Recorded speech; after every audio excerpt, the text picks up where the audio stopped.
right, we are live. Welcome to Seattle Network. Thanks for having me. Super excited to Of be here. course. Okay, we met a couple times in person, and you're an incredible personality. You're an incredible human. You have such an in-depth knowledge of security, not just security. I mean, security is really, the umbrella in effect, but you've really started your career from IBM up. Like, it's from all the big guys. It's like from Walt Disney. It's like, it's incredible. There's a whole bunch of them. And everyone go to Fred's LinkedIn to check him out of his long ass resume. But what we're going to be talking about today is actually really crucial because we're going to be talking about the role of a CISO in the C-suite. We're going to talk about reporting structure. There's that incredible PDF that we'll talk about of the reporting structure of who CISOs actually report to and all the stakeholders involved. We're going to, and that's made a lot of noise. And we have Fred here to be able to walk us through on what the conversation is at the moment on that and his insights and point of view. And then a live demo of his SaaS. I'm so excited to see it. I'm like super excited because there's so much to talk about here, and you have such deep understanding of this problem space. But specifically, I would love to ask the question to help understand your background and your storytelling of what is the context people need to know about you to really understand about these deep topics we're gonna go straight into, because you and we speak really candidly, which is amazing.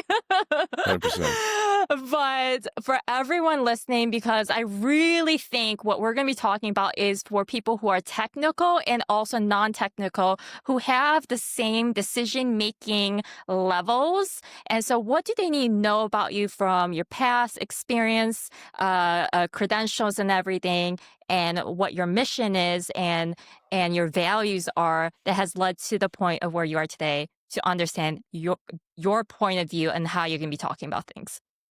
Okay, that's a lot. But let me start off by saying I think all of us are products of our experience. I've been fortunate to have some amazing teams and be a part of some amazing cultures for security over a long time. Let's not put years on it, but the benefit of that is seeing how a lot of things get done, and maybe incorrectly, right? Is the best experience is the best informer on your failures, as Tom Brady would also say.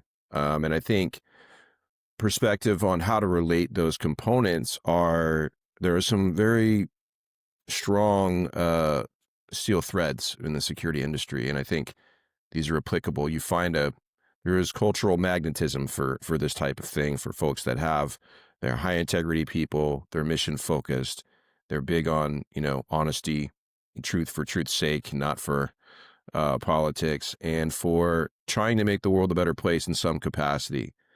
I'm no different, and I like to surround myself with those types of folks and to participate in a way that helps enable, organizations to be successful in trying to defend their users from, whatever's happening in the universe.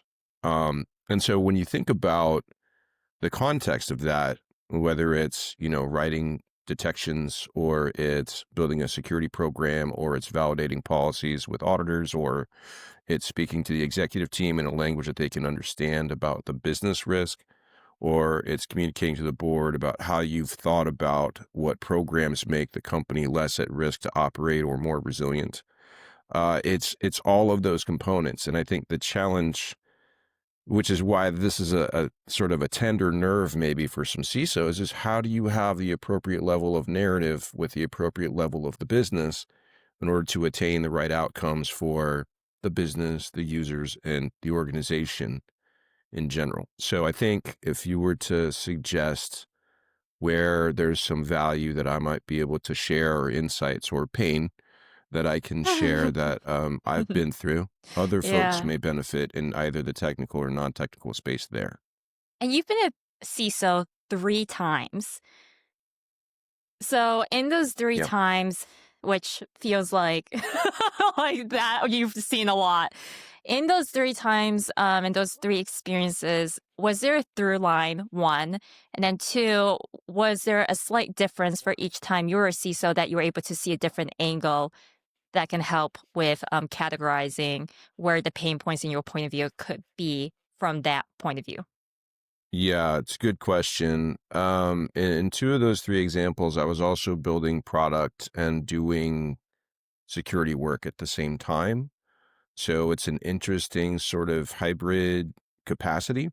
And the other one, just CISO down the road at a company, a really fairly large company from a identity provider perspective that I loved working at, but had never built a security program from scratch. And so, I think the first time you take a CISO role and you really want to sort of make an impact in the organization, um, you think about all the ways, right? The low-hanging fruit and the this, I could solve this security problem and that security problem, and we could do this, and that's not that hard. And we just got to get the right, cards to shuffle here, and we're good.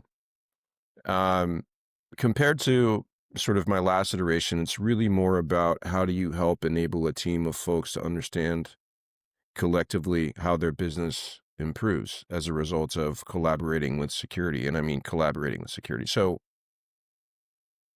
it's not the technical know-how, it's not the competency. That's important.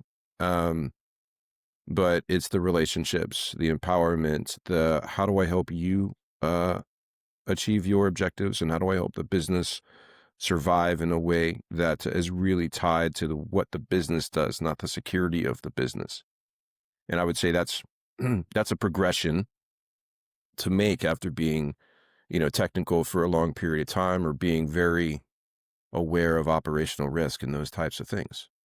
Most people don't really understand all of that. It's jargon, it's nonsense, it's it gets into the muck of like, yeah, security guys talking words.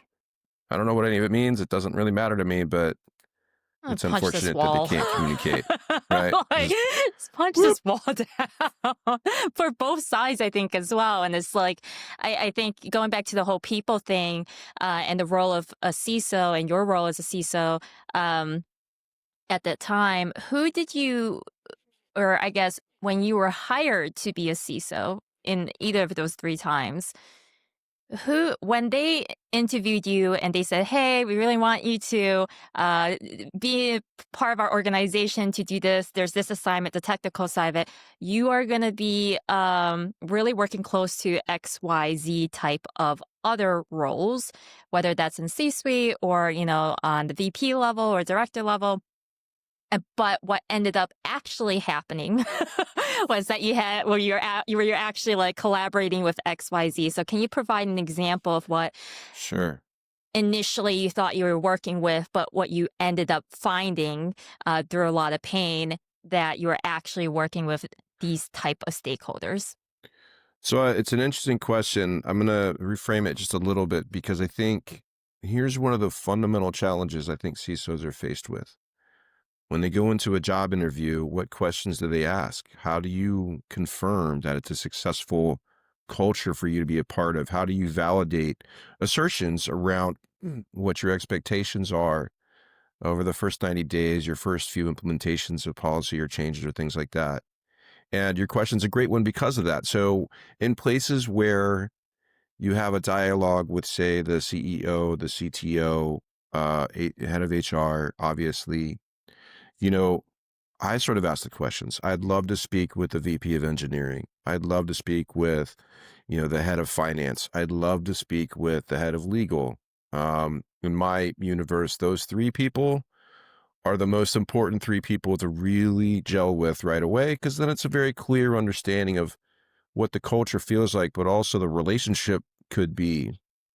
And I think sometimes those can be gated exercises or we start off with the bottoms up approach, right? You have, and I've been in those Hmm. interviews where it's also a case where you're having a dialogue with some folks that haven't had a CISO before, maybe, or don't actually know what a CISO does. And so we get some of the, questions like um, like, what's your favorite editor, right? Well, I mean, Can you take this opportunity to define the role? exactly. And okay. So in this case, right, the role is really about providing a risk management framework and helping enable the business to understand the characterization of that risk, to account for it, whether it's transferring it, it's mitigating it, or it's accepting it. In this particular case, it's to do that for the basis of the business through any number of means. And those means include, how do I help reduce the surface of attack, whether it's through vulnerabilities or, how do I keep the product in the home safe, right? Through operational security and building an operational security program with people, technology, and process that enable that behavior. And how do I instantiate the rigor and the capabilities of an organization to continue to mature with these controls in place over a longer period of time, which people refer to as governance and compliance. And so it's those components also tied to, the feedback loop on what the external organizations of the universe and your third-party risk management, which is ever so important today, are tied to the ability for a business to conduct business as usual. That's what a CISO is meant to do. Bada bing, bada boom. Yes, business as usual. Yes, how to be unproblematic. And I love what you're saying about the interview side of it. I mean, clearly you've had so much experience that you've navigated to this point of being proactive of like, I need to talk to these three types of people and these heads of these departments. And I think that's a note for any CEO that's watching or any business leader of, when someone's coming through the door and trying to, figure out what to do. And it might be the first time hiring a CISO. They're at that level. There's a business stage growth that they're doing. There's a transition. They're becoming a bit more established or mature. And they got things to protect and defend. So I love how you kind of do it from a proactive and you showcasing that. In regards to the role of CISO, what would you say is, what would you say are the I guess the decision makers that you have to have signed off in order to move anything forward? So when you were a buyer, for example, when you were buying software and you were working with suppliers, vendors, what did that report chain look like for you to have it sign off to impact the whole entire organization? Good question. I think this is actually interesting because I think an awful lot of people make the CISO budget the target. The CISO budget compared to other parts of the organization, if you are incredibly fortunate, you might consider you have a 2 or 3% of the, overall budget, is accounted in security. And when you think about what, IT needs are, the security budget pales in comparison in any place. And I think some of the interesting parts are, the first thing is you want to go get to the CISO and have the dialogue. And the second thing that happens is the CISO then goes to his team, looks at his program and says, well, what do we need here? And there's very little influence that happens externally on what that looks like. So it's kind of like a false narrative to say, I'm just going to walk up to these CISOs and have this dialogue and we're going to get this thing. And a lot of folks really, there is also a sort of a sensitive nerve here. There's more than 4,000 security products and everybody's going to try to call the CISO to sell it. Probably not going to work out, right? And the real focus there is without any context. So the reporting line on approval, right? And typically this is something that also gets into governance where, finance has approval requirements for a certain exercise of a particular size or quantity, and more people will be involved in the buying process, finance, legal, obviously is going to be at some bigger places. You're going to have buyers, right? Influence in here, as well as, sign off by an executive staff. And so, a perfect example, who buys a product like a static analysis tool? Is that engineering? Is that the CISO? And the reality of it is, you're probably going to have a dialogue about it and figure out whose budget it belongs under, and you're both going to help make that decision. And that's the collaboration the CISO provides. If we wander in and say there's this really tall ivory pillar of security here that has, this budget, chances are great that you're going to get something, it won't get implemented, and, frustrations ensue and all the things that go with it. So, the buyer chain on that nobody's got to be more above the board on buying products than the security team, since they typically will do a good chunk of third-party audit. So imagine me bringing in an organization that doesn't meet the bar I've set for others, right? So the rigor there is also probably, reputationally, it's more substantive. And, also my team. So if you bring a product in place or you have a vendor come in and they're not fully cooked on whether it's, SOC 2 or, it's ISO related or it's specifics around how they do incident response or vulnerability management or whatever it is, and your team ferrets that out, right? You don't get a whole lot of bites at the apple to bring in, those types of organizations without having reputational damage to yourself, but also to the org. And that's really pretty critical for us to think about. When we think about the nth party risk of, I don't know what that vendor does with the data they have, or, I'm not sure what Hmm. their vendors do that they have, relationships with that I don't have. So while I may have, a one trust list and I may have, who are our third party processors and so on, we don't know the knock on effects down the road. And that's always something you have to wear as risk that you can't actually confirm. It's where entitlements continue, but your controls stop. And that's what keeps CISOs up at night, for sure. And so, what business cases have you seen where it did go through because it was CISOs were able to feel a guarantee or they were communicated what that guarantee was um, about vendor management, where the data is, because that feels to me honestly upfront information that could be had during the shopping experience per se of the pipeline of understanding not only the product but understanding the business and then also as a supplier of like, okay, what are we going to do here, what's the risk, because I feel like risk is just like it's in three different areas specifically. Like product is the one thing, it's like, okay, great, this product solves our pain here, but then it's like two, can we do business with them?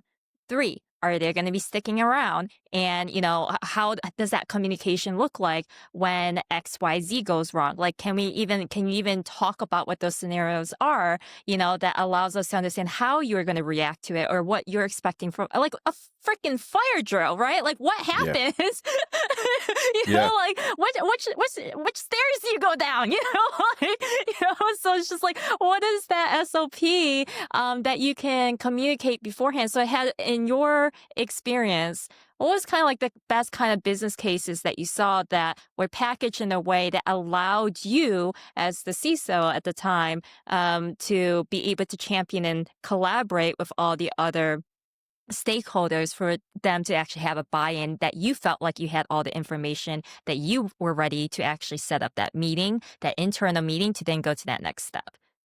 Yeah. Sounds good. I'll use a very big example that a lot of people will have experience with. So hopefully that this will be an easy way to find analogous. So GitHub was acquired by Microsoft a while ago, and a massive amount of organizations keep all of their intellectual property in GitHub, and there's all of these very interesting components about how people segment access and access control, automation tools, all of these things. And so when you think about how you utilize something like you know, uh, a GitHub repository, or, the organization or organizations using GitHub, you have the same sort of characteristics that are important, and they're important to the engineering team. They're important to the security team. They're important to the legal team, right? And they're also important to the finance team. And so when having a discussion here in history, um, we might say, well, we absolutely have to have it. We absolutely have to have it. Our business is built around this set of components with GitHub. We absolutely have to have it. Okay. So business case, it's required for engineering. Security use case, the method of deployment and the method of utilization of that can be something that we've talked through and we've agreed on, and we have a strategy around, including using some of the tools available vis-a-vis GitHub to do some of those things, branch control and some other stuff that makes sure that we don't do the wrong things when we do the things. Yeah. And then finally, right, the legal team, and right, and this is where things get interesting. So when we start looking at like, what's the operational risk to us if GitHub goes down, for example? Some people like to self-host GitHub. Some folks use SaaS services. And there's a shared responsibility model that happens in here too, where you're like, how much risk are we assuming if the primary thing that drives our company, if we make software, for example, are no longer able to access that infrastructure, or that infrastructure gets compromised and our source code disappears, or, what have you. And so then it becomes a legal risk conversation. And okay, so when we look at the contract here, are we entitled to a certain amount of legal risk as compensation should something happen? And that's typically where we go, the heads of state, in essence, for that decision, look at this and go, okay, well, what's our assumed risk here? What are we accepting, right? If we say yes to this contract, what is the legal risk we're going to agree upon, right? That should mitigate in some way. What other things can we transfer? And you make a collective decision on that. And, you put in the risk register what your plan is on that, the risk registry of, hey, this is it's a fundamental part of our business and our business continuity plan. It might be in our disaster recovery plan. How do we stay resilient should that go down? And what's the financial weight of the impact that has over what period of time? And you make that decision. You write it down, you agree to it, and there's a risk owner for it, like anything else. And so we might Right. say, my partner in the business, the head of engineering, would accept that. The CTO, maybe in this case, or the CIO, depending on the size of the organization, but they've got security buy-off. They've got legal buy-off. We've made the agreement. Okay, check the box, execute for the business. I love that. And I love how you are explaining this because when in the position as a CISO, it's like you need to have everything checked off. You need to know what you're doing. You need to understand the risk. You have to understand how to talk about it. I honestly feel like even how you described it in this GitHub and Microsoft instance, I feel like you're a CISO's best friend. like if you're to be able to be in the same boardroom with them, it's like you're able to almost coach them how to get through some really painful situations on how to articulate why it is necessary. And there's not a lot of people who can talk about it quite eloquently in a way that they don't have to go to business school because you've been in business. And to me, I feel like that's definitely the difference. You can't just be in security and being like, okay, well, you're going to butt heads with everyone in business, and then you're not going to be able to translate it. And when we're talking about stakeholders and the organizational structure, there's this PDF that you talked about on LinkedIn. Can you talk a little bit more about that? And I'm going to pull it up because it's open information. Sure. And can you just talk about what you posted and what the conversation is, and then walk me through what the current conversation is amongst CISOs within your network? You bet. So let me set some context here because this isn't an out of the blue conversation. It's an ongoing dialogue and narrative that not only in the CISO community are people trying to help shape, but also trying to help cope with, right? To really get an understanding. I mentioned earlier, there's a handful of questions that I ask before, sort of deciding how important is security to an organization? How much a part of that organization does it matter? And so, a vendor made a statement about, who the CISO reports to, which has a significant impact on their ability to affect change or drive relationships, or also there's some really critical parts here about accountability. And so it's difficult for CISOs to report to somebody that they have to account for with respect to that. If they own risk in the business, it's difficult to report to a line of risk owner and help, you know, without any conflict of interest, affect the necessary change for the business, in that sense. Now, there's lots of ways around it, but these are the types of things that are impactful when we think about how those things work. And if you ask any of the guys that I, sort of put on the mentor side of these things, there's a guy named Steve Zalewski, used to be the CISO of Levi Strauss. He's an amazing Jim Routh. He's been in a lot of different places. These guys would say it doesn't really matter where you report. It's about how you relationship yourself into the business. and what you do in that context. And I wholeheartedly agree with it. The challenge we have is that isn't 100% how it works everywhere, right, in that sense. And, Yeah. it's a good target to hit, and it's a great, when you think about people that came up through security, right, they probably didn't go to business school. They might not have had those things. And the hardest part about that type of mentoring is when Hmm. people walk away from you, they may not tell you why. You might not get Yeah. the experience. You might just get the loss. And so the challenge is, having mentors to help you there. But in this report, right, this is sort of a reactionary report to a large vendor put out a report that suggested a very, very large number of CISOs report to the CEO. And the way we characterized it in this report here is really, it's dangerous to say that all organizations are one size, because they're not. And so Yeah. some They're of the things all that the unique. CISO Society did was, hey, let's break it out by, organizational size, because there's a lot of important facts about how an organization works when it's small versus when it's very, very large, when it's got 2 sites, or it's global, or, it has implications on different types of technology decisions because you operate overseas, or, there's a lot of different components that get bigger and bigger and more impactful as you do that. And so, again, when we think about this in a slightly different context, it's about who manages the risk and who owns what areas of risk in the business.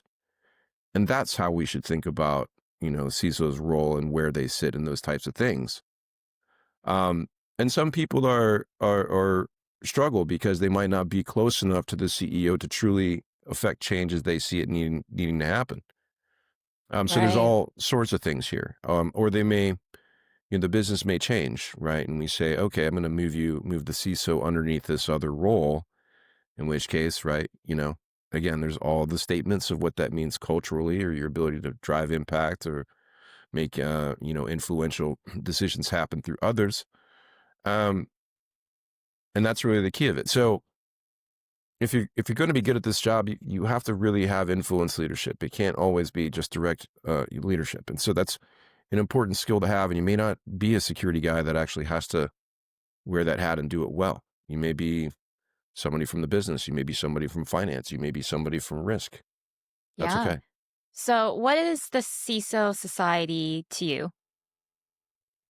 This started, I joined this a few years ago. There's a guy named Jason Sinamore that set up this sort of there's a bunch of little CISO enclaves. It's a community.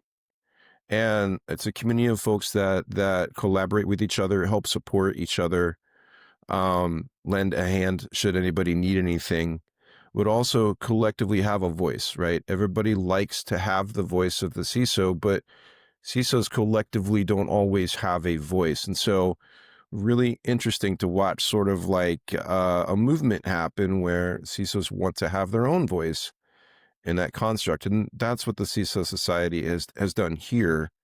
This was a sort of a rapid response to something that struck a nerve, right? But not to suggest that's how it works all the time. We Right. would say there's lots of different organizations that have machinery behind them to help influence the betterment of all CISOs. And that's, I think, the focus, right, for the CISO Society. So for me, it's a community of folks that are sitting in the seat, or will be sitting in the seat of CISOs, that I'm thrilled to be a part of. I still do a bunch of CISO consulting, and I do get calls when breaches happen. I'd probably at some point it's probably good for that to stop, but it's hard to say no when someone needs help. Yeah. Well, they know that they can trust you, Fred.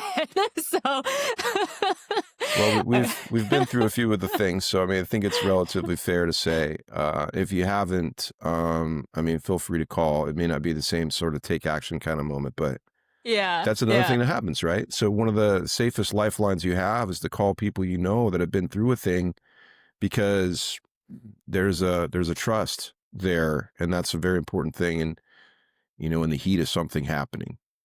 100%. So yeah, I think, and I think this is emblematic of this example of the size of the respondents, right? So when we think about this, this is just the dynamics of who answered pretty quickly in our CISO Society. There's 277 people that answered, and of that, right, you can see sort of a distribution of the size of organizations broken out. It's pretty even, It's pretty which is good. cool. Yeah. Normally, you get a lot of the smaller folks Yeah. mostly answering there. Okay, so this next page, top reporting lines of respondents. Do you want to provide some insights here on, kind of, I guess, as we go through this PDF of like, what was kind of like the reaction and what is kind of like your insight and point of view for each one of kind of like your stance and where you feel, because you're just so deep in this problem space and specifically in the community and specifically you understand because you've been a CISO before 3 times. I mean, this is just incredible for you to be able to be so tightly involved in the marketplace in this way. Sure. I think when we think about this, this is really an overall breakout of, historically when every company owned a data center, the CIO made all technical decisions, right? All Yeah. the way across the board. And CTOs were sort of like, depending on the type of company, whether or not you even had a chief technology officer in that case. And so, the interesting part is the split between, what these roles have been over time. And then, now with sort of where a lot of this is, where does the risk and the finance sit? And so in that case, a lot of organizations are now, a lot of SaaS, right? And a lot of that stuff, that weight sits underneath the CIO. So it's a natural thing to think about the operational risk sitting there. So when we look at the overall sort of breakout, you can see that where some of these other dimensions exist, again, is like smaller organizations, they may not have a CIO yet, or they're not in a place where the CIO role makes sense, or, they again may think, okay, well, the CISO can report to the CTO, for example. Some people use legal, right, which I think is also a healthy place for a CISO to sit. If legal is the chair for risk or the CISO is the chair for risk, then there's good collaboration that happens there. What And type then, of companies have you seen in specific industries that relationship was more common? so heavily regulated industries. So if you have, if you think about like oil, power, gas, you think about Right. industrial controls and things like this, you can see that the relationship, if it's not a reporting line, it's at least the relationship for legal and risk be tied super closely together because of the impact for all of those things. And also, when we're talking about this, when we're talking about a CISO, that's typically what people think of is mostly cyber, right? And so cyber, well, that's a thing for sure, and it's become a very important thing. It isn't the whole ball of wax. So if you were to look at like, National Grid or, some large power companies or, trains or automobiles or what have you, there's an awful lot of other parts involved in that. And so you can think about where the CIO or a chief security officer, that might include physical security, that might include, having to go do site visits, and the inventory is the actual, technology stack that runs, right? Whether it's batteries on site somewhere, or it's, locomotives, or, something along these lines. And so that's the way to think about where all business types are not the same. Healthcare is another good example. Um, even things like what lives in an operating room might be under the CIO, which is interesting in the grand scheme of things. Certainly around the conversation for ransomware and some of the latest activities that are happening there. It's very interesting. It is biotech, and then there's also insurance. What about from a CFO and these 3% that are kind of equal here?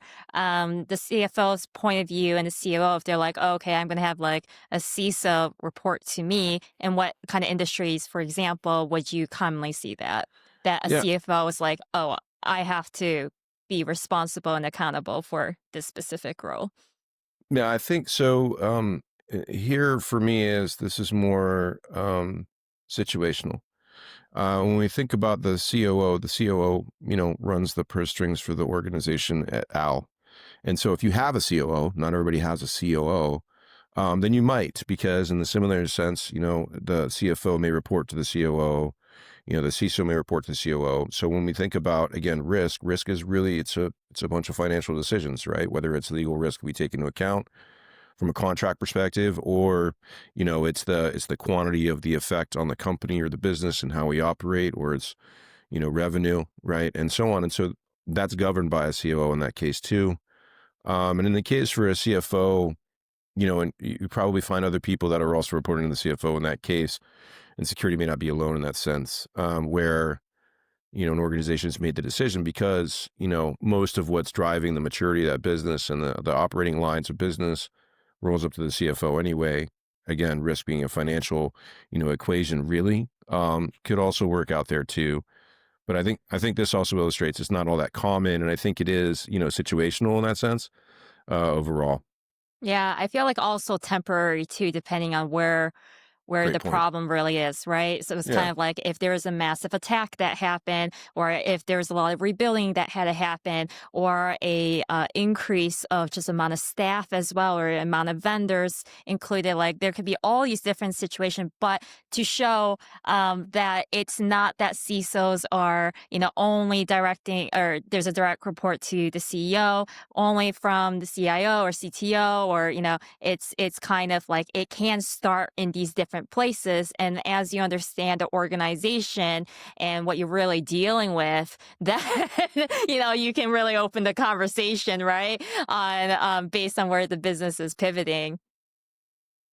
100%. And, as we go through this, it's also really important to know. I mean, just count how many people that is right there in their major lines of business. That's six. We don't have on there, HR. We don't have on there marketing. The number of direct reports a CEO can have, okay, is important. If you're Yeah. not running a line of business, the question is, right, at what seat of the table should you have and where should you influence versus, directly report? And so I think it's also important to consider why, when you think about, CISOs don't report to a CEO. In a lot of cases, and I've heard this, right? Hey, look, I've got too many direct reports. I just can't handle any more direct reports. So, you got to think about what that And looks that's a like. management style situation too, right? Exactly. And that's like, and that opens up a whole nother can of worms of like, how do we talk about risk? How do we talk about priorities? How do we talk about, when you're going to get the information, it's not filtered? When are you going to see it as important as well? And, our mutual friend, Todd the Kinga, he spoke a lot about that, and he loves you so much, by the way, Fred. He Super cheered us dude. on. Love them to death. Super good people. Yeah, for reals. We're really surrounded by the greatest people. Okay, and these other lines that you're talking about in this next page is, I mean, this is really just for everyone who, I think this is really important for HR. If someone who's heading up HR is having a look at this is a great point of view of, what an organizational structure can look like, or asking the right questions in your next meeting.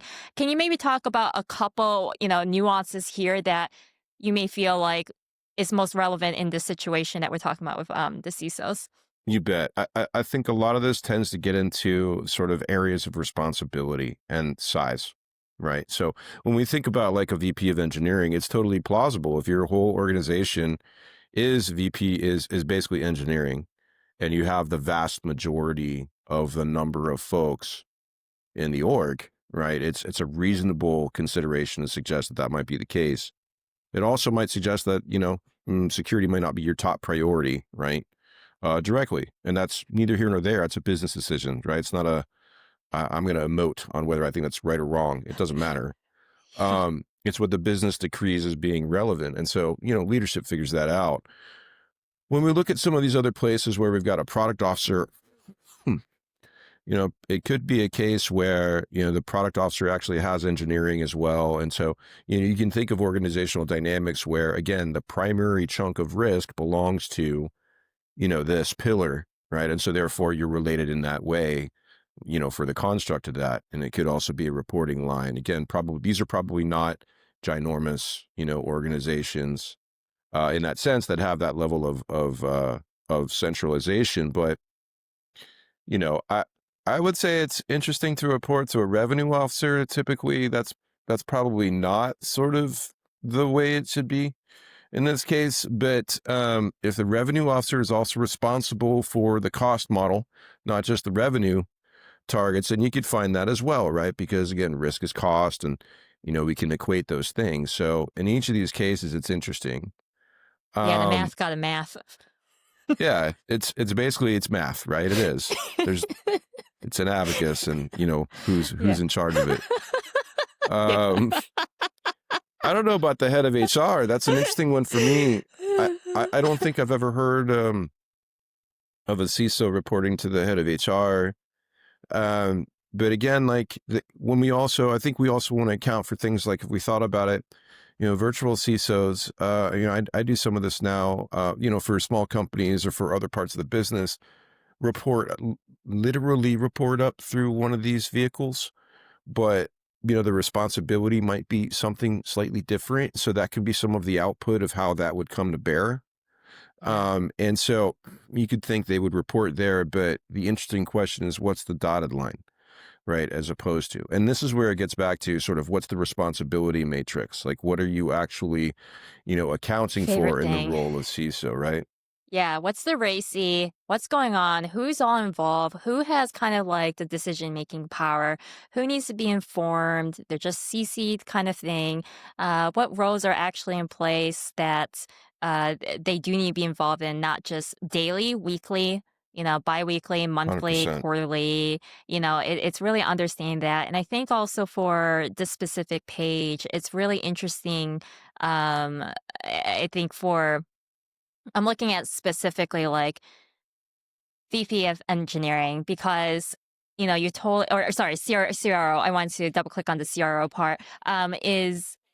Is that when we're talking about monies and we're talking about security, and then also how much monies have to be involved to protect and defend a product, especially they're in different stages.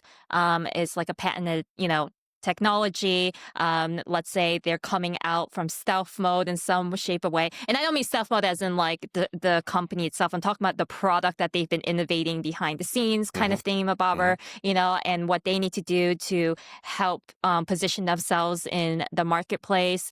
But in all of these different kind of roles, I think what you're trying to also articulate here, if I'm understanding this correctly, is that if you're a CISO, no matter who you report to, by asking the questions of who needs to be in the room, who has financial power, right? And then also an emergency standpoint of who needs to be told and who needs to be doing what they need to do in the event of something happening, right? It's kind of like the common thing of like, if a warehouse was burning down and the CEO was not there, if like the CEO's like, well, what am I going to do? We should have had all the protocols in and stuff like that. So even with all the jargon of, all these different kind of labels and stuff like that, it's going back to who, what, where, why, how, kind of thingy. And if you're able to answer in that basic, you can remove all of these kind of labels in effect. And then that allows you to kind of go in a non-biased way. And then you can pull into the business culture and stuff like that so that you can do your job effectively. And then also be able to educate people along the way of just effective communication. Absolutely. And I think one of the other parts that was sort of like a little bit of a nerve here is there's a lot of soft skills required to do that level of influence when you're not sitting in the throne or the seat of power to, make a decision that affects the organization. That's just simply not what most CISOs do. And so those assertions, I think, they cast some shade on the skills most people maybe don't talk about, might not have, right? Or want to aspire to have in the way that they communicate. Oddly specific, Fred. Oddly specific. No, but you're totally right. We're talking about a business case, right? So it's kind of like, what does a CISO need to put together a business case, to be able to talk to everyone in the party, right? For all of them to raise their glass and say yay, right? And not nay. And, for them to all have the information, for them to be able to, if they need to talk Pig Latin in this way, then they talk in Pig Latin this way. If they need to talk, like, there's all of these different kind of ways ways of jargons, and you can't discount the different jargons because that's just how they are receiving that information. So it's even if you're working with HR or you're working with legal or you're working with whatever, like, is how can I change this narrative that I know is the direct line of the business case that, let's say, my good old friend CTO is able to understand, but how do I translate that now literally, like as if it was different languages like French, Spanish, whatever, and see it in that way that it's literally the same content, it's the same messaging, it's the same business case, but Yeah. then how do I have it in a way that they can receive it? And then you have a more concrete conversation at the table that you can all come together and make a really amazing decision, knowing what the pros and cons are for each good, better, best scenario, and they can provide a point of view that they don't feel that like they're being looking down at or not taken seriously because they don't have maybe the same expertise or depth of knowledge and experience as a CISO would have bringing to the table, especially if it's the first time also, including a CISO into the organization. They're like, oh man, Yeah, Jim and exactly. Jill. I've never met Jim and Jill before. What do I do?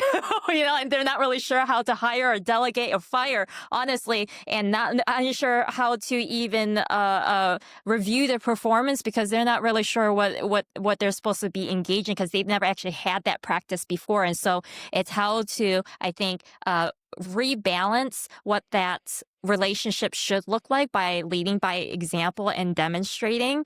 Um, so we'll go here of from the 1 to 500 employees. Because honestly, Fred, it's like, Yeah. the SBA accounts a small business, $28 million in revenue or in less. And so, when we think about the vendor marketplace, we're all vendors. And depending on which size you are, it kind of changes a little bit. So this is really interesting to start here because everyone needs help. And I mean, $28 million in revenue, I mean, you're dealing with a lot of venues, you're dealing with a lot of suppliers, a lot of staff. There's a lot of things going in and out. So 100%. And when we think about sort of again, we talked about this sort of smaller, life and university of the business. When an organization isn't super big and 500 employees isn't super big, you can imagine they have from a maturity perspective, they probably are just getting really involved in an operational security team. They probably don't have risk and governance, wrapped around everywhere. Unless they have, again, compliance mandates. They might not have all the vehicles, and they might not have had that dialogue at an executive level of what has to happen in order to be successful. So, in those cases, you might find those people closer the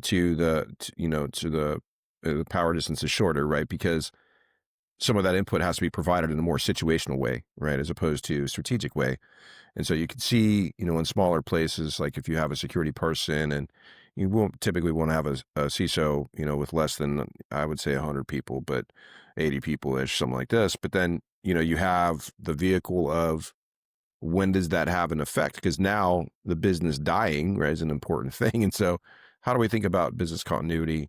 Let's do some of the situational things with somebody that's got experience on the security side. And again, you mentioned something earlier, I think is a really important point, and that in the part of making these relationships, it's also really critical to know you come with information that people may not have, and how you choose to share that information is critical to your success.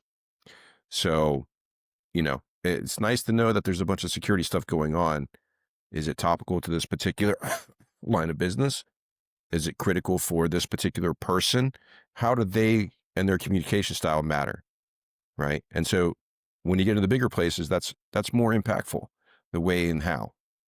So in these smaller places, as I think this amplifies, right, the most small organizations may not have a separate president and CEO kind of a thing, depending on what the board breakout looks like and so on and so forth. And so you'll see in this case, this is a fairly well pathed, sort of structure here that you would expect to see. I think no different. yeah, So yeah. Okay, the next when you one. get to a little bit bigger, you start to see burgeoning use of really laying a CIO's footprint on the company, but also, what you see is the relationship to the CTO, the CEO, and legal and risk change, right, and the legal and risk increase, as well. right? Because, here when we start thinking about governance, risk and compliance, now we're talking about the impacts of some of those decisions where, again, third-party software, right, is a really important thing here. And most of these folks are not hosting their own infrastructure. They're not, building all of their own data centers. It's not that type of universe, anymore. And so what you've got is you've got some innovation and technology stacks. You've got, legal and risk tied to decisions we make in the SaaS products we buy or other technologies that help enable a business of this size to be successful. And those influences are, you know, more obvious the bigger you get. Yeah, and at this point, I think as well, we're seeing in the graph here the importance of the CFO.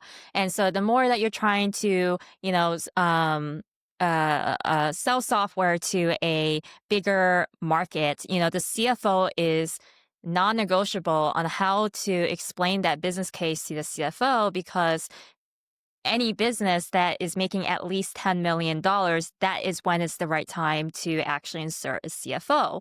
And it's not just a finance controller situation. So then at that point, the language is also very different as well. The amount of time that they're going to be doing the math, Yep. that the Yep. CISO has to play with as well and work together with and be able to really deliver in a way that's not necessarily, always kind of black and white. There needs to be enough data as part of the business to have some future forecasting as well. So like, okay, what is the return on this? How it's going to adapt to everyone and the actual impact. And so having that business case for this amount of employees is really crucial. I think and even for the CISOs to be understanding how do I talk about the impact? How do I talk about, what does adoption actually mean? Do I have the right information that I need to ask when I'm pulling together a vendor bidding round that I'm looking to solve a certain problem Right. because we are, like what are these questions that CISOs should actually be asking of, do I have all the information I need from each vendor that I'm looking at as a short list that they have been able to answer the question, or I was able to pick up the phone and call them, and ask them, hey, what is this? What is this? What's that? And then you can have your own kind of table in effect of like, okay, what's most important for our company, our organization, where our objectives are going. And I think at that point, then you really go into that collaboration stage that you're talking about, with legal, with HR, with, whoever, marketing and everyone who is involved that's going to be using a lot of, these other vendor tools to then be like, okay, do you actually need this? What do you need about this? And and how long would you be using it, frequency, and then understand what the risk and impact is. So then you as in the CISO going through the background checks and all that good stuff to see, what your actual what that security posture actually looks like today versus later with the inclusion of this new addition. There's also, yeah, 100%. And I think there's also a couple of other commitments and obligations the bigger a business gets, right? So you'll find that, with certain levels of compliance and certain maturities of organizations, you might have a data privacy officer, right? Well, you probably have Yeah. a data privacy officer. That person could be a CISO. That person could be, the head of legal, depending. I used to joke about this at Jump Cloud with our then chief legal about who would be the data privacy officer because of the remit when we talk about that as an identity provider. Um, and so ultimately, while my name might have been that on paper, we were operating in tandem on doing all the things. But again, some of these requirements, just the way we think about maybe one trust, and when I come visit a website, and what is the privacy concerns of users as I get bigger as a business, the data, the route it transits, overseas has an implication on, business impact analysis on and privacy impact from the specific perspective. You have to start accounting for those things where maybe before you didn't. So you can see where, some of that gets probably collaborated here through the reporting lines of structure with legal risk and, the CIO. And so those cases might be, how do I think about the data we've collected and what do I do with it? Who's responsible for it? How do we go through the Oh my response God. process should something happen, and all the pieces that go with that? Yes. Yes. And if triple confirm because my experience with airlines and banks and insurance is it's always with this freaking legal team. Like they're the ones who's really looking at the PII more than anyone else. Like they are like PII like hawks. Like they are really looking at that, and they will be asking the right questions. But there's so much I think everyone, especially the CISO, can get ahead of the curve to actually mitigate those conversations. Like, hey, I've already checked off this and this and this and this and that. Does that match with our protocol? I want you to just double check. So there's ways how we can all play together in a way that, everyone has done the homework and how we bring it together. Hence the business case. And so when you're talking about legal risk, yeah, they're kind of your best friends. You're the best friend Absolutely. to the CISO at this point, and the CISO has to be best friends with legal. Absolutely. And the CEO's like, is everything all good? All right, so this next stage as now this is bigger. This is a very much more bigger situation, 1,000 to 5,000 employees. Yeah, I think some of the things we talked about the number of reports to a CEO also account here, right? Now you've got a full boardroom, right? Now you've got sort of the same set of influence. And some of the disparity here might be based on the technology, like is it a technology company versus is it not? But here what you get is most of the risk is sitting under the CIO. And that's not wrong. I think it's a good exemplar of why, all right, the conversation of not reporting to the CEO is a fundamental one. The decision matrix is different, right? The power distance is different, but also, again, when we get back to like, what is the primary job? It's business as usual for the CISO. And so where does that predominant chunk of risk sit? If it sits under the CIO, then, why wouldn't you sit here, right? In that case, Yeah, where people get into the friction around it is, am I briefing the CIO? Am I briefing the board? How is, security being communicated? And is there, some conflict of interest that the CIO, right, has a different position or perspective on security than the head of security does, given the relationship, right? And so that's where, people sometimes get their hackles up like, hey, I report to the CIO. I can't tell the CEO the unbridled truth. The answer to that is you probably don't need the unvarnished truth at all the levels, right? But you really need to communicate the impact of risk and the decisions we make about that. And I think that's where, you look at what's the analogy about the wolf or the eagle? Who wins the battle is who I feed, kind of a thing, is the same sort of vehicle here. And so I think it's okay to acknowledge that, right? It's also strength where in smaller organizations, you might have the CISO might actually own IT. I mean, I owned IT at Jump Cloud because it made it more convenient. It wasn't because, I needed to have, that organization in order to do security. It made it that's more a great convenient, distinction. right? And so I think when we think in terms of responsibility, not power, right, we tend to rephrase how we talk about reporting lines Yeah. substantially. So Yeah. Okay. And the biggest of the biggest, which is 5,000 plus. Now we're seeing here in this pie that the CIO is obviously huge because at this point, the company is probably global or regional. They probably have domination in the market in some, multi-regional aspect kind of thing, which is more necessary, to divide and conquer, have different roles and responsibilities between CISO and the CIO. And then not only that, at this point, now we're really and we're seeing even legal risk has kind of increased as well, and CFO went completely downwards. And that's because they have the monies and the approvals and the systems to be able to do that. And now, the CFO can kind of deal with other problems. yeah, But with legal and risk, now yeah, legal and risk and CIO has really got to play really well together here. And it has to be a well-oiled machine because of the international policies and and really the management of vendors and data and customers and the amount of monies that's being moved around, here and there. And all the jargon has to kind of be the same. But not only that, I think also when we're talking about the vendors have to play really well with each other. Like, okay, if the vendor is not exclusively with this really large company kind of thing, and they're not matching the terms of how they are supporting uh, the infrastructure that is necessary, then,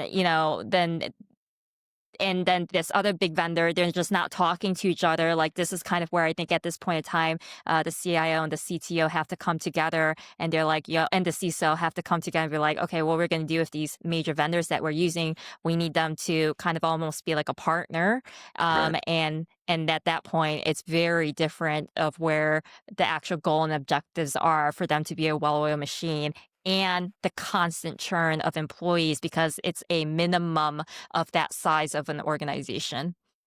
Right. I mean, logistics get really important in a lot of different things when we start talking about this, right? Who delivers what particular services under what constructs, and you know, the challenges of like a 5,000 person, org is tied to the amount of revenue the business generates, and the risk there it entertains. You could imagine that a smaller company maybe has one cloud partner, but an organization this size might have five, right, on every continent, including doing work in China and so on and so forth. And so the risk is massively different. The requirements are massively different, right? There's a need for understanding the supply routes to, locations as much as there is on service providership and what it all means. And a lot of the constructs that we, don't think about as the normal, sort of analysis routine of what those risks are become super apparent, right? Getting, a truck that carries critical supplies for manufacturing, hijacked in Jakarta, for example, is a big deal. Or, maybe well, let's say a country where there's some instability, right? And I have an office there. What potential impact does that have on the business? All of these things become a daily risk, equation as opposed to a planning risk equation. And so those types of things, when they sit underneath, who has to fund and who has to manage that, right, is why you see this way, because that's typically where that's going to, excuse me, sit. Yeah, yeah. And so we talked a lot and explored a lot about the problem space and the reporting structure and a lot about people stuff.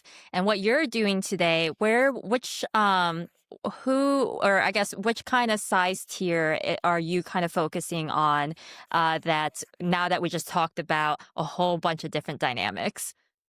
So yeah, great question. So we would say that the target organization would be large enough to have a security team that does operational security, large enough to have a CTI or cyber threat intelligence team, large enough to have a detection engineering problem, maybe not a team, but a problem, and to understand that. And so you can imagine that, at a, Fortune 1000 that spends 10 to $15 million on this problem, it's a big ask, and it has a measurable effect on risk and some of the compliance remits around capability maturity model, DORA, some of the new requirements driving a lot of process behavior and validation, which is actually great, um, have become foremost tenets of people's strategy and also concerns. Because my questions as I'm talking to the board are, what's going well? What's not going well? What do I need to invest or support in order to improve some of these things? And what are the outcomes that we're, tracking towards as a result of that? And so some of those questions are hard to answer from time to time. I mean, what I'm doing now with Detecteam isn't meant to, give you board arsenal responses.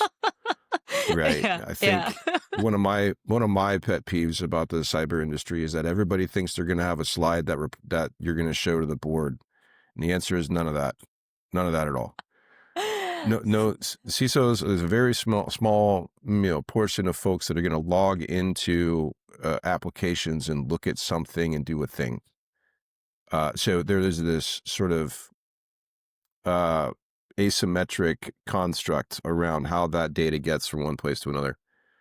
And what we're doing today is we're trying to solve the problem of detection engineering and the detection life cycle and, static rules and no way to test. And I still have to have, accountability for understanding operational resilience and providing it. I still have to have, some of the ways that I can talk about the compliance requirements I have that demonstrate I've done my due diligence, right? Now CISOs have real risk, personal risk. They have these things, like I don't want to be named in a Wells notice ever, right? And I don't want to have, to report in 10K. I don't want my name appearing in a public traded company's report about cyber, right? Those are, you start looking for other things to do when that happens. And, that's Yeah. kind of it's a It's challenge that we real. have. This is real. And I love how you're saying it It's real. because these are real concerns and fears of, how do I manage through this? How do I keep the reputation? It's a lot of responsibility. And at the same time, it could be one little blip that happens and everything just goes downhill. So what's the problem that you're solving, I guess, in effect of in that kind of market size? So what we're doing is we're building a gold standard to validate your operational readiness to adversaries. We think about it as operational resilience, right? So a lot of people talk about what does it mean to be operationally resilient. Well, you have to anticipate the threat. Yes. You have to be able to defend, protect, respond, right? But there's this other part that doesn't happen nearly as often as it should, called adapt. Yeah. Today, the challenge is we've created an environment where vendors produce most of the rules. We don't know if they're good or bad. We're going to implement them. We have technical limitations in the technologies we can implement them in. We might have a handful of amazing ninjas, and there are, basically I did some math on this, just some, like, not abacus math, but I mean, general math, and just said, okay, if we thought about people that are really good at writing detections as a detection engineer, they could probably be classes in endangered species. And then you have this, because there's not that many, even in the big places. And so then you have this other component, which is I have this enemy of mine as a security professional all the time, and it's called time. And so imagine that I have limited resources. Imagine that I don't have automation. Imagine it takes time. Imagine I've got all these organizations that I have to get together to do these things. Even in a well-oiled machine, I can respond, right? Probably pretty well because I've got high maturity there, but it's the conduit of doing that entire loop and doing it iteratively to a continuous improvement around that. And so we think about how does it parlay.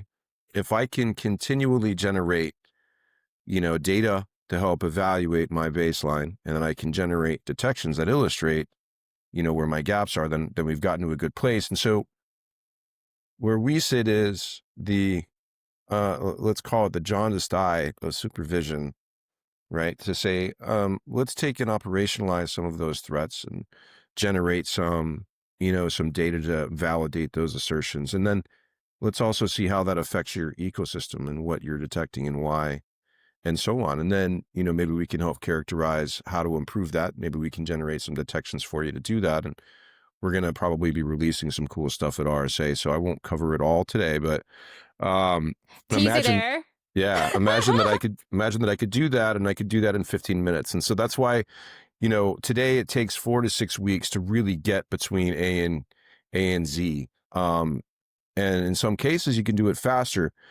The challenge is that you're bearing the brunt of the testing, with mostly humans, in that process. And that's also how you lead your team to burnout, in order to get through that exposure. So let me give a real example. Yeah. A while back, I was actually at Jump Cloud when Log4j came out, and I had access to that information through this really cool technology that's called early warning from a little organization called CTCI. These guys have been consumed by Armis, but I got notified maybe 3 days before this turned into an internet level tidal wave. And so I acted on it, right? And so with a handful of people, and I mean a handful, we went the entire organization, and I was probably 3/4 of the way done fixing this thing about the time that this became internet-wide problem space. So we were done with Log4j in a week, maybe a little less than a week. And that type of information, pretty credible. How do you make sure that you're done with it? Right? Is a great question. New things come up. Well, Now you need to get some controls in place that help you see when those things happen. That takes longer. So, we had to do a couple of brush fires like that lit back up and things like this, as a lot of people did. But imagine, I've got 160 tools and, small staff, right? And I have a way to figure those problems out. The speed to do that has a significant impact on the amount of water I've got to use to put out a fire, or I got to Speed go is get king. somebody. Speed's king. Automation's also king, because Yeah. not everybody writes software, right? So, how do you help make Yeah. sure? No, that's sorry, I'm laughing at that because sometimes we're all in our bubbles sometimes. Like, no, not everyone writes software. And there's a lot of vendors in the marketplace. There's lots of companies is what I'm talking about that, really needs help. That's it. That's it. And I think there's a lot of different ways to go at it. So, we're early, right? And so we're finding where our, product and market sort of fit really, really jives. We've got some great early adoption. We've got people that understand the problem. They like the product that's solving that part of the problem for them. There's a lot of good momentum here, but there's a lot to continue to iterate on to get through. How are you really making the customer pain go away, and the specifics of that at that size of scale, right? As you know, those large organizations are not all cookie cutter. Yeah. And, eventually, right, a goal is to democratize this, right? The problem today is, like, you have to have experts, right? And so, in order to get to a place where you're actually making an impact on the industry, it's not solving the problem for the Fortune 1000 that have, large budgets, and, they have a lot of super talented people that have really spent their lifeblood trying to build an organization that does something, right? And then you have everybody else that doesn't have any of those skills, and they just have to, maybe they have a sim. Maybe they don't. You don't know Maybe, what your cocktail is, right? Like your cocktail recipe might include A players, B players, and C players. You're not really quite sure, and they're all different levels of experiences.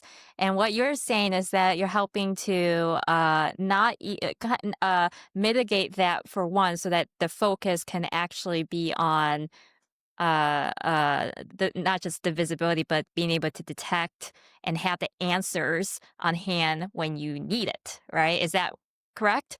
yeah. So this is a great segue into, so we just named the platform, Detecteam's platform is called Autonomic. Right. And the concept behind Autonomic is, the work that we do today is laborious to build the detection. It requires intelligence. It requires skill. It requires effort, sweat equity. It requires time. And autonomic responses like breathing and your heart beating are done without any of that work. So imagine a place where what we're building allows you to sleep, right? But also provide the ability to do that level of hard work like it's breathing. And so that's the intent, right? Wow. That's the focus that we want to get to. And whether it's a big company or a small company, that sort of concept around anticipation and adaptation, is going to be, or adaptability is the key thing that we think makes the difference. And that is the, underlying remit of operational resilience. And who would So, your end users be who would be using your product? And then who are kind of your decision makers you're finding who are the people who's actually buying and signing the dotted line? so I think right now, early stage maturity is going to be people that know this problem real well and also have competency in solving it. So you'll find, detection engineers, as a primary target. You'll find people trying to operationalize intelligence, primary source, red teams that are looking at new ways to draw out the purple nature of what they're doing at their businesses, have a set of tools, but, how do I get to the rest of the things that my tools don't cover? How do I see what the gaps are and just get more, continuous about what they're doing? So you'll find that's probably the target audience. The buyer there, as depending on the size, for that level of company, you're talking about, a director of security or security operations, security engineering, and senior director, and, what their remit is from a, CISO for executing improvement of a program, right? So, Okay, let's say if I'm a leader of DevSecOps. Can I see this thing? Can you walk me through? yeah, you bet. Yeah, Okay. let's do it. Woo! Let's do it. I'm excited. Okay. Let me make sure we are in the right spot here.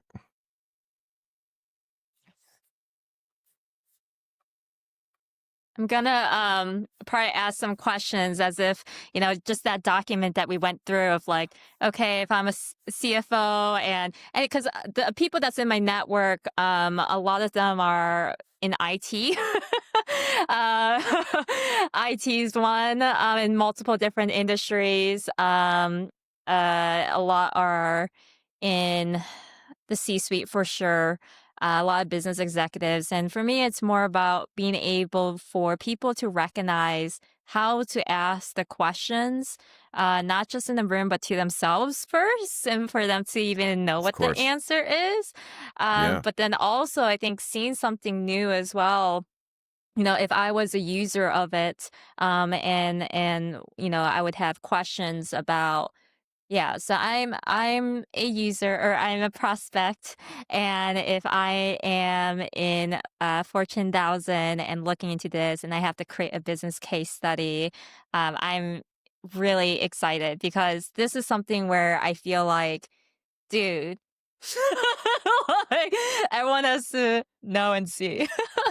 So I'm with you. I think one of the other things that we face with something new like this is like there's a level of incredulity about whether or not you do the thing. So I go through some steps here to explain a little bit about how that works and how we know. And some of this is going to get a little command liney, but I want to Great, make sure that we illustrate fantastic. some of that, and we can Yes. go from there. So let me show you Detecteam. Um, I want to start off with two sort of use cases, and this is sort of how you see this laid out today.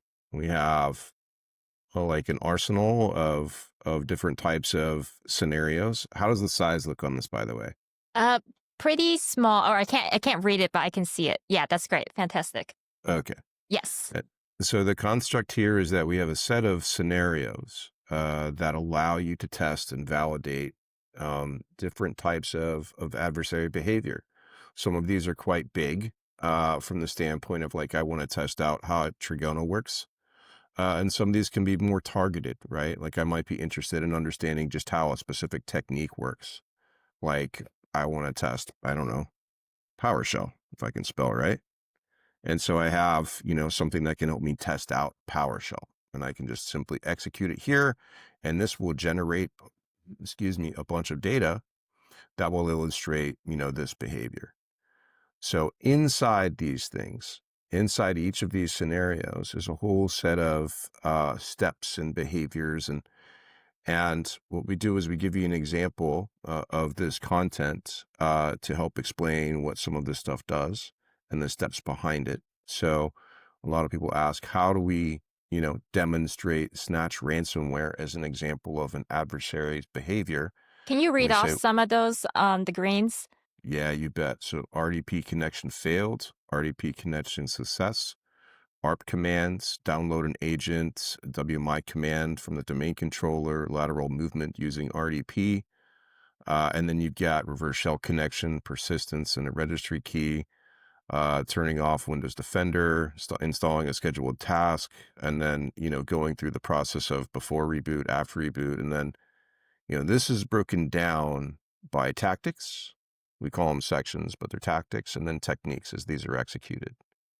And so this should give you basically how does this attack happen? If we were to look at something like CISA, for example, CISA, for example, and I were to look at was published yesterday.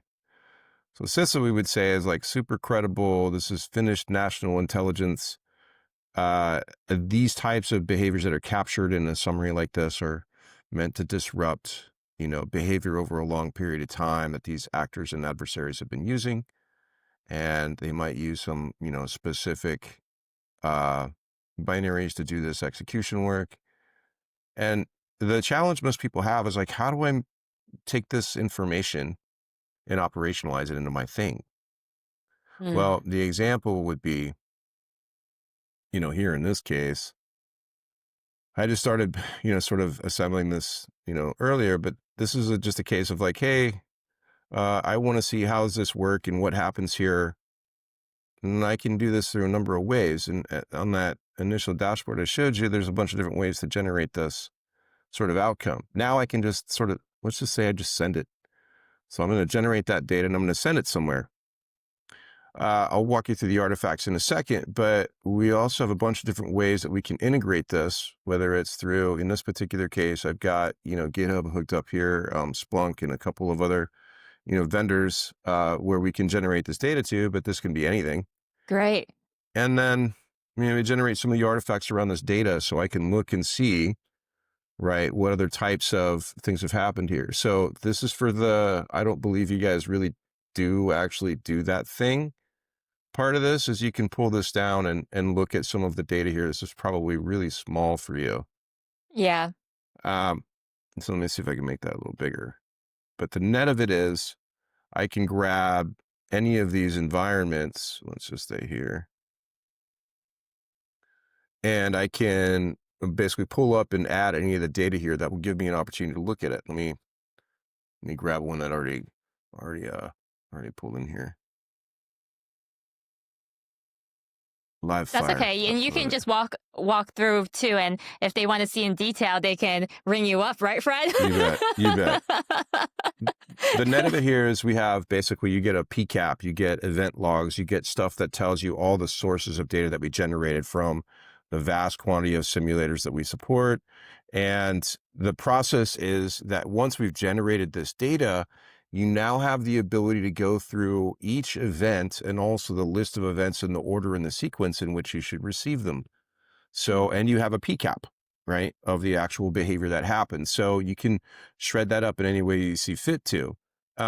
We send this to like a Splunk, for example. So we have a Splunk app out there that we published last year.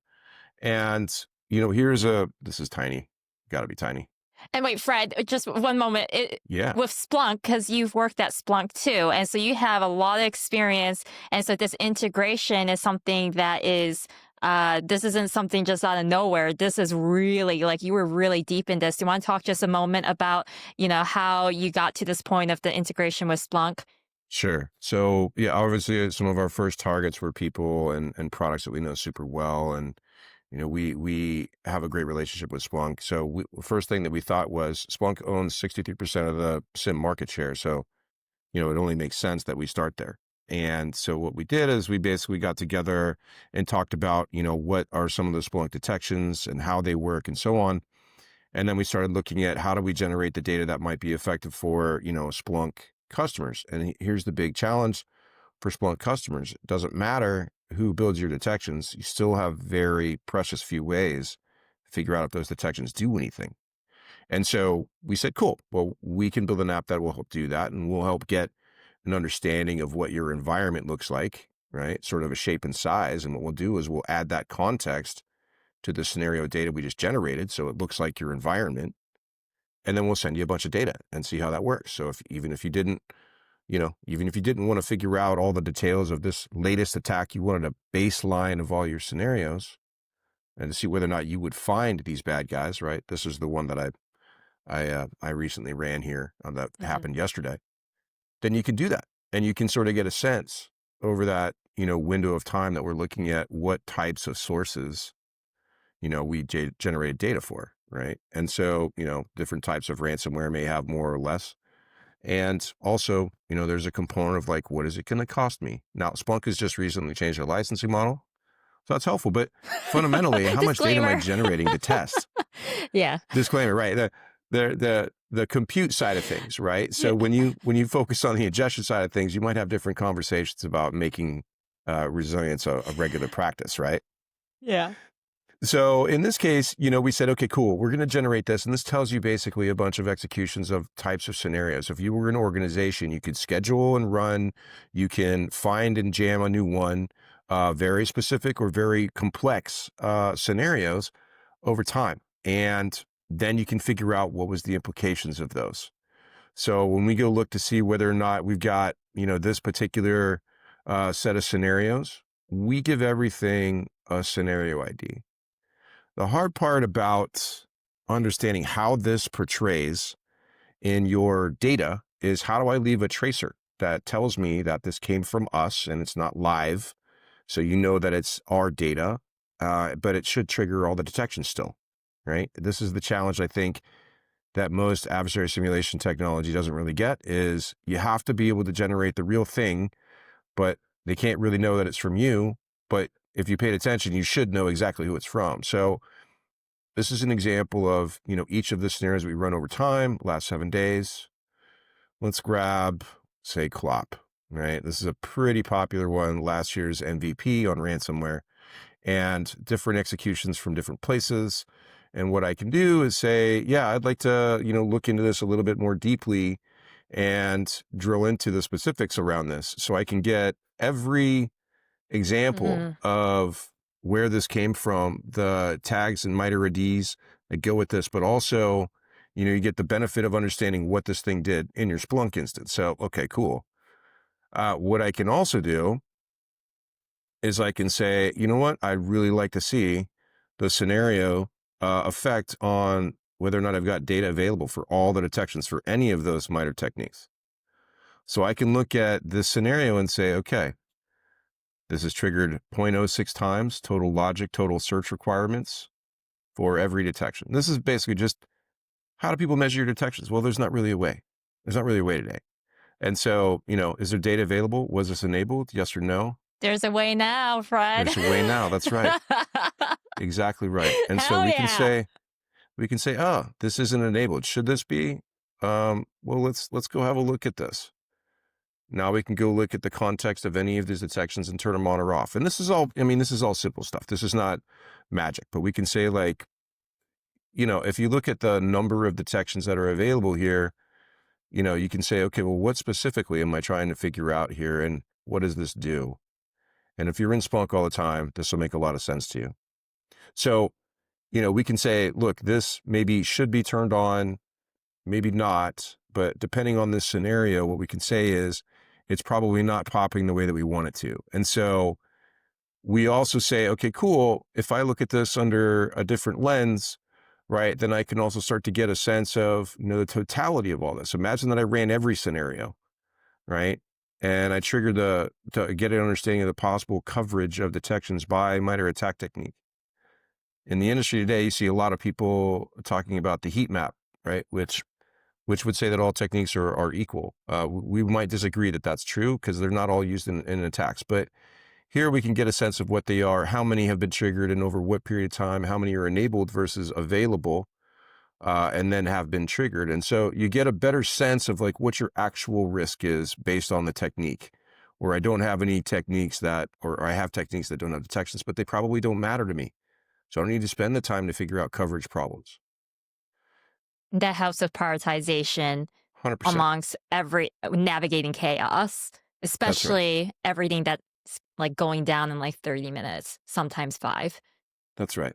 And then I think probably the last part here is, like, when we start to get some analysis overall on, different types of things and how they compare to, say, like Splunk's correlation searches that do this, that, or the other thing. What we can say is, the coverage model of detections that have been triggered versus the scenarios that have been executed over this period of time tell you whether or not this set of data is available for these detections, whether or not they will work when they matter. And also, you can get into, does this generate actual data? Well, it does. And here's how we know it. When I look at the detections that I want to characterize here, I can also look in the analysis of what happens with the investigations. So, I want to find out whether or not any of these scenarios generate the detections they're meant to. I can simply say, okay, let me go into my enterprise security and get a sense of what happens here and see what the overall, behavior is. And that's a thing to do. So once I want to evaluate, my ES, security investigations or incident review, here I'm generating a ton of data that may turn into, right, investigation work. And so you're not just getting, like, the data to figure stuff out. What you're also doing is you're getting all of the context for me to help figure out, how do I Oh, test or evaluate my cool. response, right? So Sorry, we've Fred. I think this might be my favorite slide, my favorite page. right on. Wow, that's cool. So in this case, right, we ran a handful of scenarios and we triggered a bunch of detections, right? And so does the response make sense? Are these detections that should be configured for response? Should they be incidents or notable events? Should they be investigations? And so this also helps pressure test how do you respond when those attacks happen? And we think that's a pretty helpful thing. Can you go down the drop downs? And I would love to double click here and understand how you architected what was important and not of like what were the options for each drop down. Like, for example, um, in the filters there, because I think the filters are kind of like where a lot of executives or end users who would be logging in every day is kind of like that would be their normal behavior of like, okay, I want this kind of data, I want to analyze in this way, and what Yeah, you've you bet. done to, to make sure that they're able to see a view that they would want to, because, everyone's special. Well, here's the beautiful. This is true. Here's the beautiful part of this. We didn't customize any of this for the intention of triggering the behavior that should happen. So if I had a well configured enterprise security, for example, then I might say like I'd go look for, Fred's all the things over a longer period of time to go find specific things that are attached to me. In this particular case, what we're doing is we're not actually testing the configuration of those things. What we're saying is like, hey, look, based on your security posture, we're going to try to basically help you understand what you will detect and what you won't detect. And then you know what you can do? You can go back into, right, because we're basically hammering a bunch of events here, right? And you saw that we ran CLOP and this is what our execution looks like, is we're saying, hey, look, cool. Now you know what that looks like. You know what you can do? You can go back in here and you can modify the scenario for that particular, execution. And then you can figure out whether or not you want to, change a permutation. So this is an iterative process around this that when we want to configure any of the components, when we want to configure any of the components in here, you can bypass detections on time, change the specific parameter, this hook. And so this is why that language exists. Now, does everybody know how to write this language? Maybe not. So I can import data from sticks. I can grab a sticks model and pull it in and create a scenario.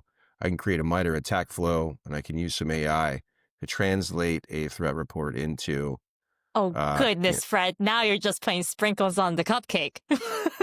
well, this is the great way for us to think about because, we both made a point that people are not going to be programmers. Yeah. And in the case where you're trying to get to a place where it reduces the time just to test, right? This is a huge roadblock today for people. And so, we can make that easy. And that ultimately, gets into create more scenarios and then make it easier for people to do it, which we're going to continue to do. Can you And read what's so, on the left side of the nav too? yeah, you bet. So down here, we have a set of libraries, like you think about the Library of Congress. And, here's the list of libraries that we have, scenarios, techniques. These are sort of very specific, as in MITRE techniques, the building blocks of, I want to do this particular type of thing. How do I make an HTTP post request? Well, here's how you do it. And then we get into libraries that do very specific things that also help in the order of behavior of I'm working on this thing right now, and I'm not really ready to release it yet.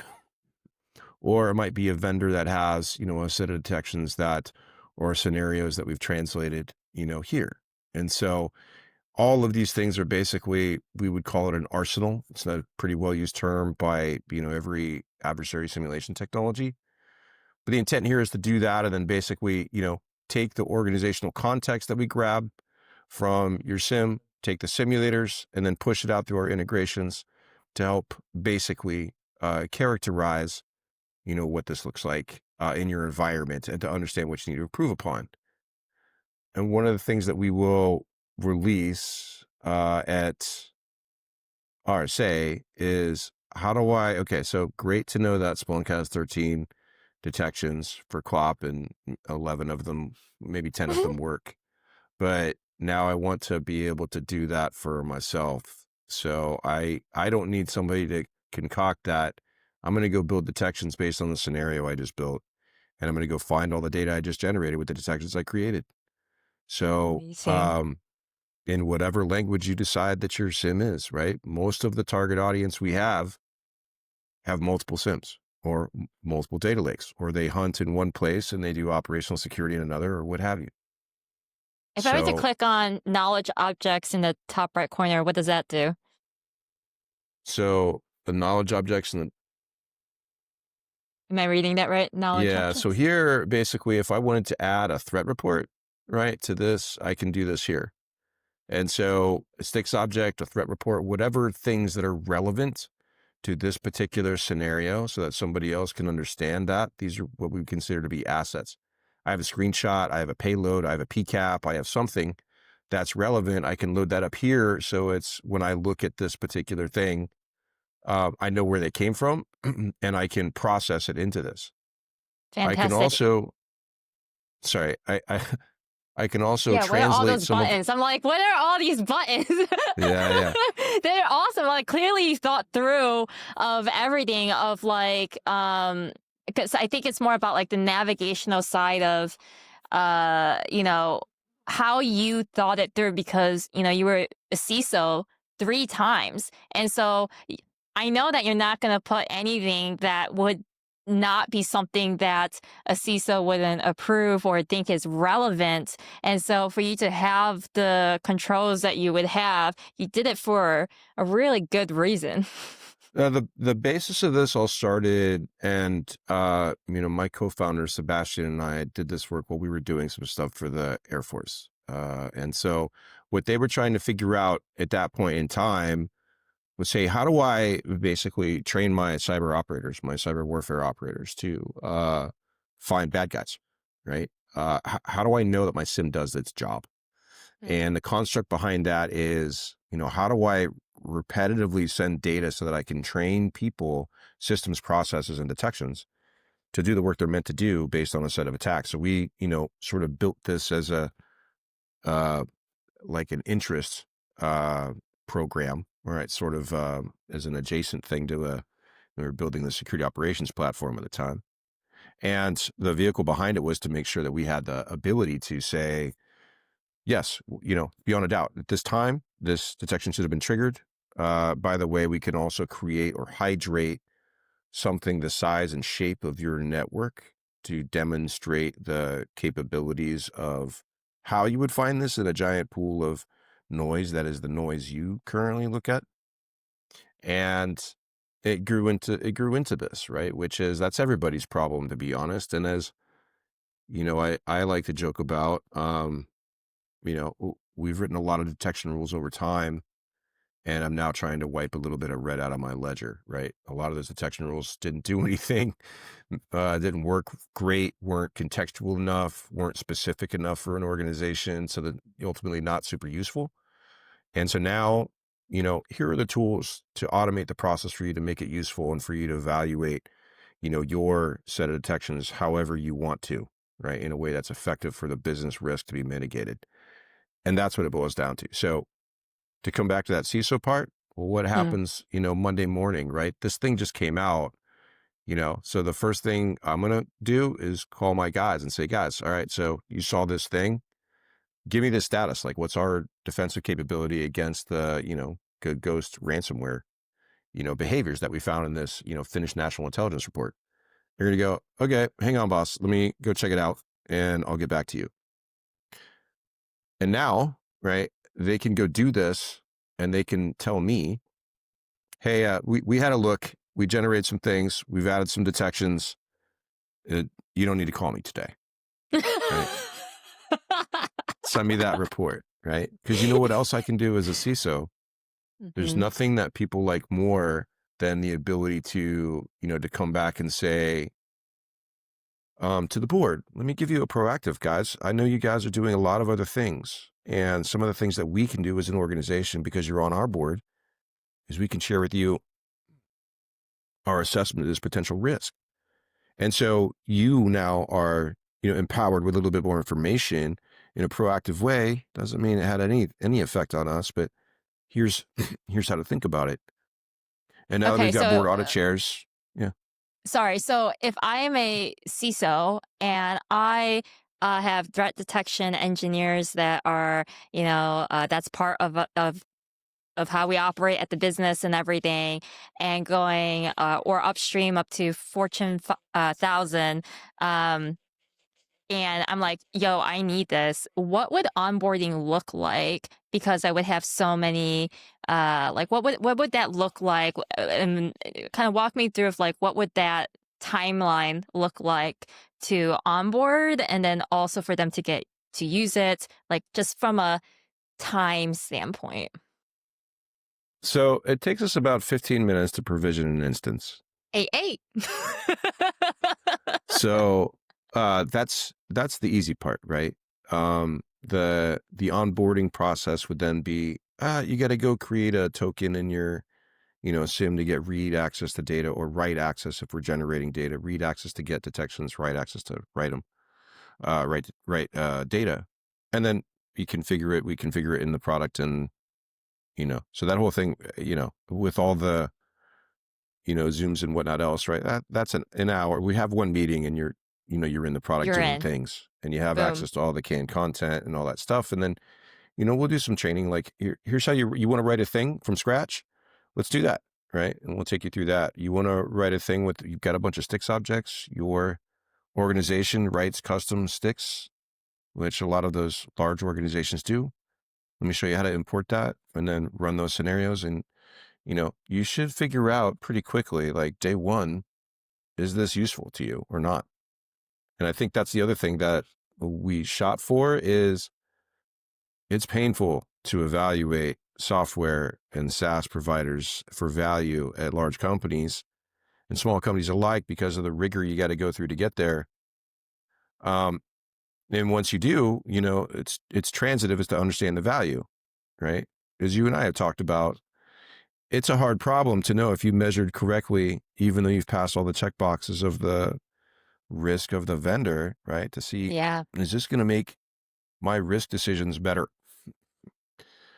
We think this solves some of that problem, and it reduces some of the friction between teams. It, speeds up the collaborative time to execute, and it gives you better outcomes that are measurable in quality metrics. So we think that's valuable to reduce that time.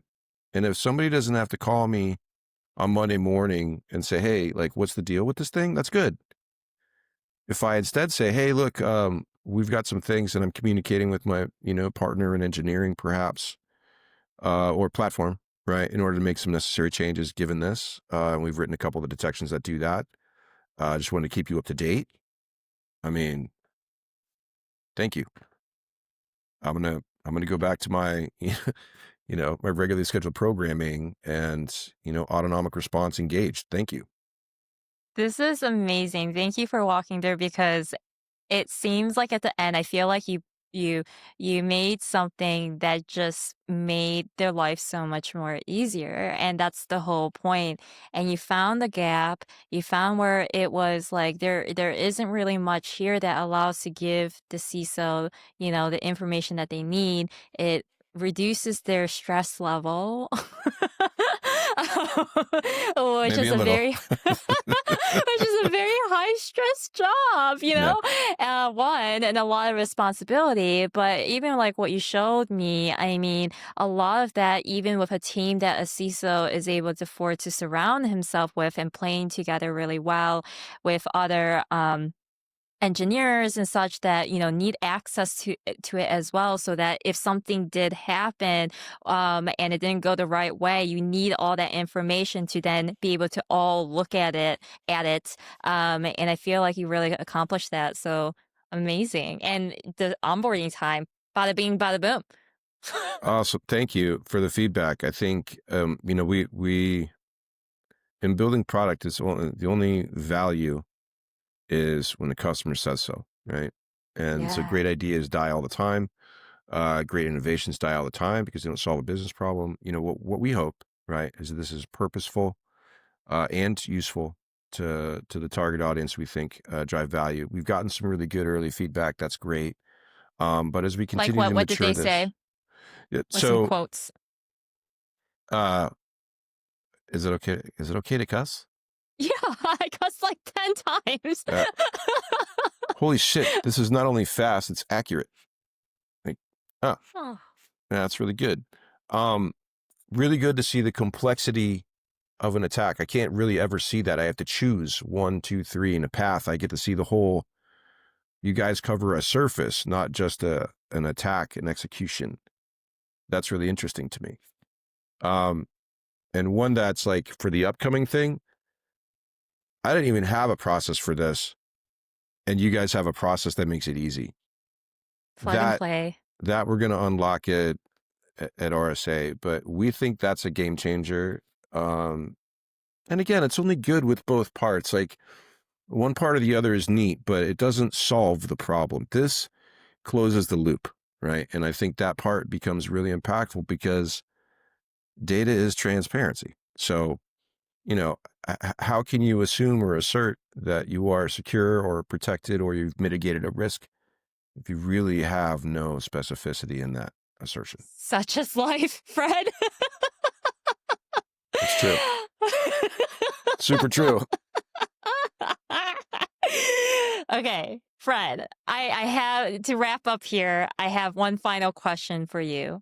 You're a Sure. founder and you've built something. You went from idea to execution. It's real. And Yeah. someone can DM you right now and say, yo, let's get on the phone. Now, what is the thing that makes your heart tickle that you've created a thing? Is there something that you heard, or like what is the joyful part of it that really makes you kind of get out of bed and you're like choosing this adventure because you believe in it so much. Like, what is it?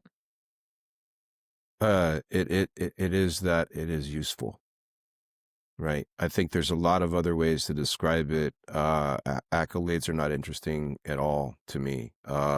Kudos, none of it. What's interesting to me is it useful for you? Does it solve your problem in a purposeful way? And so if somebody were to DM me right now and be like, hey man, that's super cool. I'd love to test it out. And then, 3 days later, they're like, dude, this does the thing. It solves my problem. If it's useful, then I think we've arrived at the appropriate conclusion. I think That your and heart tickles. Okay. that makes my heart tickle. If you said this is Okay. useful to you, I love that. Oh, Fred, thank you so much for your time. Thank you so much for sharing your insights and how you approach problems. I think that's what we really got to understand here is how you approach problems, how you talk about it, the immense, knowledge and experience that you've had and all sides of the table to be able to be willing to partner with stakeholders of all different shapes and sizes, one, two, and I think being that best friend to these different departments that might not have the best relationships too with, on the technology side and vice versa. And I feel like you can really bridge that gap there. Because there's one thing of having an amazing product, as you know, but sometimes the problems aren't even, about that. It could be something so much more. And so how can you be a really great friend to help navigate those situations? And I feel like you're that great friend. So thank you, Fred, for our friendship and helping me share you, to the world. And, I really do hope that people learn and a lot from this because there's a lot of value here. And there was an open masterclass, honestly, and mentorship of how to really talk about security in a way that doesn't have to be so biased, I think, and in a very executive leadership way, and how to navigate the problem space. And I feel like you're an incredible role model for that. So thank you for showing up in that way. Wow. See, thank you. Humbly appreciate that. And also in any way, shape, or form, as you know, I love that you are passionate about fixing things in security and understanding the mission. It makes it easy to talk and collaborate about the ideas, structures behind this. And you've got experience here. So, you know, don't presume, right, that you don't have security experience. You do. And I think all of that makes it easier to have a dialogue and a narrative with people. And thank you for making it easy for me to talk about that, but also Thank you for caring about the mission in a deep way. It means a lot to me, to other CISOs, so I really appreciate that. You're so welcome. I gotta use the industry experience somehow, Fred, and give back. Yeah, C played in different playgrounds before. Didn't know that. We should probably. So I'm very thankful that you said that because yeah, it's I don't talk about it much on that side of it, and it's hard for me to toot my own horn. But that's why I love tooting everyone else's horns, and I appreciate that recognition. So thank you, Fred. Absolutely. Absolutely. Absolutely.